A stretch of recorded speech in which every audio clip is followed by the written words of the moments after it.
It's just a good thing Andrew's not here today, because we're going to change the venue. And you are going to help with the ministry. Revelations 12 and 11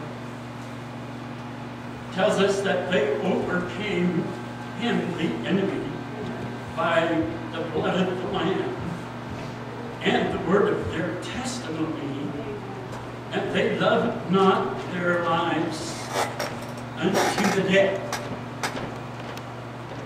So what we're going to do is change things up, and you are going to have time to come and share.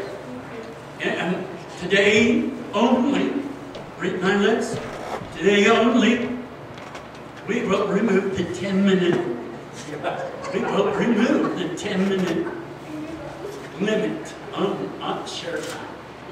But don't get all excited and come up here and take it till 4 o'clock. Let, you want as many as that wants to share today. And this is important for you to do, because this is part of the overcoming. We have the blood of the Lamb part, but sometimes we're a little short in the other part. Overcoming by the blood of the Lamb and the word of her testimony. So the 10-minute limit's removed, and it's just going to be open for you today, because I'm not going to preach to you. I could. I'd like to, but I'm not going to. I'm going to allow you to minister to me into the rest of the body. So, feeling brave or not, cowards and brave hearts are both welcome to come and just take your time, share with us what's on your heart, what's in your spirit, because we're one. We're one body. We're all members of this one body. All of us. No matter what we call ourselves, or what flag we fly, or what banner we sit under, or what church we go to, we have to realize we're one body. So, come on, and take your time and share with us, because we have till 4 o'clock, and this is all we're going to do. Is share time. And I say, well, what aren't preachers supposed to preach? Well, when we're under that flag, but when God says, change it up, we have to change it up. And this is what the Lord has dealt with me all week. It's time for the members of the body to minister to you. So maybe this is what it is. Maybe instead of me ministering to all of you, it's time for all of you to minister to me. So I'm going to sit down and shut up and come on, share with us. And I'm going to sit on the front row.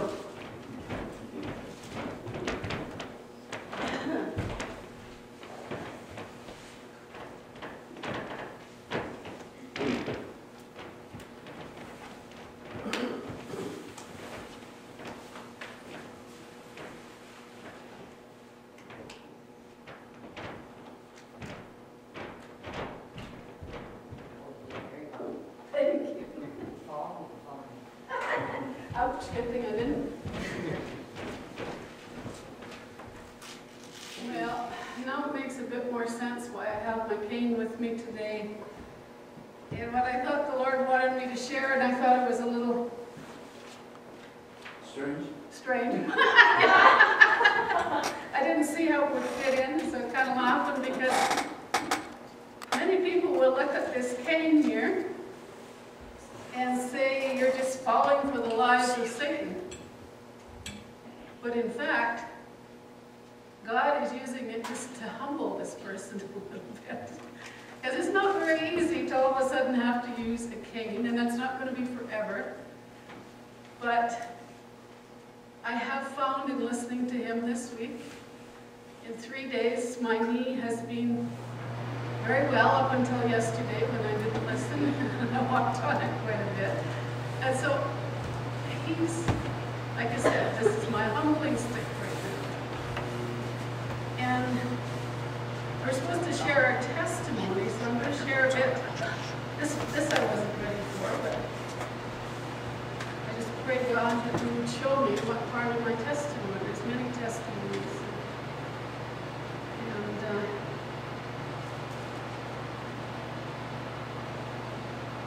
thank you, Lord. Jesus. I grew up in an alcoholic home. But my father was an alcoholic, but he loved the Lord also. And he didn't drink all the time. When he did, he couldn't be drinking. He was that type of an alcoholic. So I could separate the alcohol from my father because he loved us very much too. And that always come through. Except with my older brother, they were too much like, he would tell a totally different story probably. But he did see that we were growing up in the right way, and they taught us unconditional love. That's what my mom and dad taught, you know. They would not be pleased with a lot of the stuff that I did, but they still loved me, and I still know that they loved me. And I remember my mother dropping a heavy on myself when I turned 14. She sat me down and said, well, listen, you know, your dad and I have taught you all that we can teach you. And now it's up to you. And I thought, that's not fair. It's more fun when it's not. It's somebody else's fault. And so I continued to get, the devil would come in. I love the Lord myself. And for the first while, I would go to the parties and I would stay sober. But you know what? That's how the devil takes us a little bit. But he doesn't just yank us in and get us up in that place. And I became an alcoholic. I vowed I would never drink. And I did just what I vowed as a young girl not to do. And I became a person that I would not want my children to be around. And I was crying, wanting to get back into fellowship and afraid and all of these kind of things. And nobody really knew that I wanted that. And when I was in Yellowknife working, I went there as a young girl by myself and transferred with the bank. And they had a great incentive program. If I transferred to the Northwest Territories, I got $1,000 more a year. And back then, $1,000 more a year, that tripled my wages just about. So it was a good offer. And that's where I got pulled out of the church. And the pastor used to pick me up all the time, and I used to feel like I was sitting on nails on the pew. I'd be so guilty because I'd fall asleep. But I knew I'd been up all night the night before, and he would still pick me up. But then one day he came into the bank, and he said to me, and I'll never forget, because I bless him that he did this. He came into the bank where all my drinking buddies were and told me I had to make a choice. Now, I knew the right choice, but I chose the wrong way.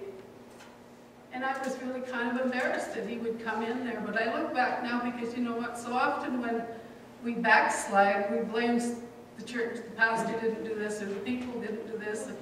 And I couldn't blame him because he made me make a choice. So it couldn't be his fault. And so I went from bad to worse to bad to worse. And then, actually, strangely enough, I came back to the Lord through an alcoholic. I saw in him where I was headed.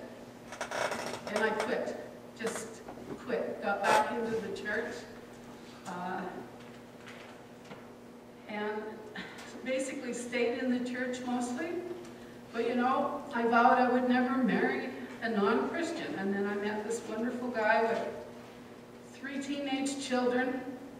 And I just knew it was God's will. even though he wasn't committed. I just knew it was God's will because he was giving me children that I didn't have before. So I come into that marriage with him clearly stating that he wanted